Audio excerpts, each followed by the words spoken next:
we continue to follow this breaking news out of Valley Center this morning. A huge explosion. Tremendous amount of heat, smoke. Officers and authorities are worrying about getting traffic rerouting, getting people out of the area. On July 17, 2007, at about 9 a.m., an explosion in a flammable solvent storage tank at the Barton Solvents facility rocked the town of Valley Center, Kansas, about 15 miles north of Wichita. This is no longer a safe area. They're requesting that you evacuate. After the explosion, the fire spread, igniting the contents of other storage vessels and eventually destroying the entire tank farm. The CSB issued a case study on the accident. Our goal is to help companies understand the hazards associated with the kinds of flammable liquids that were stored and transferred at Barton Solvents. At Barton, several factors combined to produce the initial explosion. Our investigation shows the need for companies to take extra precautions when handling what are known as non-conductive flammable liquids, which tend to accumulate static electricity. Based on equipment testing, laboratory analysis, and interviews and documents, here's what the CSB believes most likely happened on July 17, 2007. Barton Solvents was located on the edge of a residential community. The facility was a wholesale distributor of solvents and other industrial chemicals, which were stored in large outdoor tanks.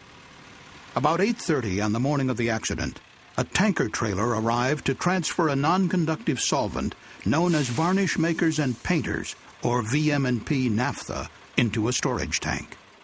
Because liquid flowing through pipes and valves generates static electricity, which can ignite flammable vapor, the tank farm supervisor connected a cable between the truck and an electrical grounding station. In addition, all the equipment involved in transferring the liquid was bonded, that is, connected together with electrical conductors and grounded. Inside the 15,000-gallon storage tank, there was a device for measuring the liquid level. A metal tape, which was grounded, was suspended from pulleys and connected to a metal float by a loose, flexible linkage assembly. This linkage presented a hidden danger during the filling of the tank. The solvent was pumped from 3 tanker trailer compartments into the tank. As the hose was switched from one compartment to another, air entered the line, creating bubbles and turbulence inside the tank. A static electrical charge built up in the non-conductive liquid. Meanwhile, the space above the liquid was filled with an explosive mixture of vapor and air. The swirling, turbulent liquid caused the float to drift and rock, creating slack in the metal tape. This allowed a gap to form intermittently in the linkage assembly, interrupting the grounding of the float.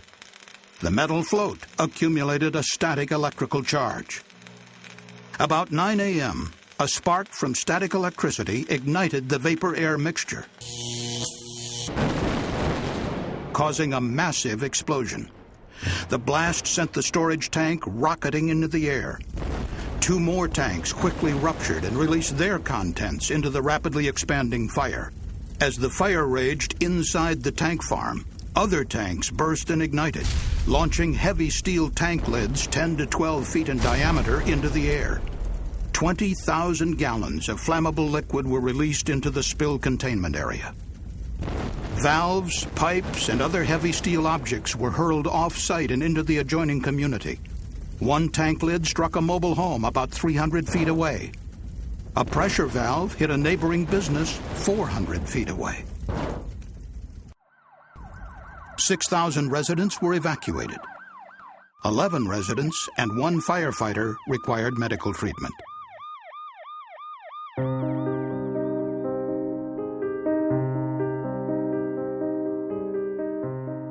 When transferring flammable liquids, it's standard industry practice to bond and ground storage vessels, tankers, and other equipment to prevent static discharges. But our investigation illustrates how normal bonding and grounding may not be enough to prevent ignition from static electric sparks. Our investigation found several conditions likely increased the accumulation of static electricity inside the storage tank at Barton. The CSB concluded that repeated starting and stopping of the pump, air in the transfer piping, and the likely presence of water and sediment in the tank all contributed to rapid static charge accumulation. Because VM&P naphtha is a poor conductor of electricity, the static charge accumulated faster than it could dissipate, even though the tank itself was grounded. A lot of common flammable liquids are particularly susceptible to ignition by static sparks. At normal temperatures inside a storage tank, they can produce the optimal amount of vapor to fuel an explosion. That's not so with gasoline, which is highly volatile and usually produces a vapor-air mixture that is too rich to ignite inside storage tanks. But the CSB noted that less volatile liquids, like VM&P naphtha, hexane, heptane, toluene, xylene, and benzene, form vapor-air mixtures that are within the flammable range and can ignite readily. Because most material safety data sheets do not communicate all the hazards of non-conductive flammable liquids, the CSB recommends companies take additional safety measures when handling these materials. The CSB said companies should consider purging storage tanks with an inert gas to remove oxygen, adding anti-static agents to non-conductive liquids, pumping liquids more slowly, and contacting manufacturers for additional safety information that may not be found on MSDSs. And the CSB case study also urges special precautions for tank-level floats that have a loose linkage assembly like the one at Barton. Companies should replace or modify these floats so that they remain properly bonded and grounded at all times. The CSB cautioned that while the most likely cause of the Barton explosion was sparking across the float linkage, explosions can occur in tanks without floats when there is a static discharge from the liquid itself. Companies should consult the CSB case study and its references for additional information.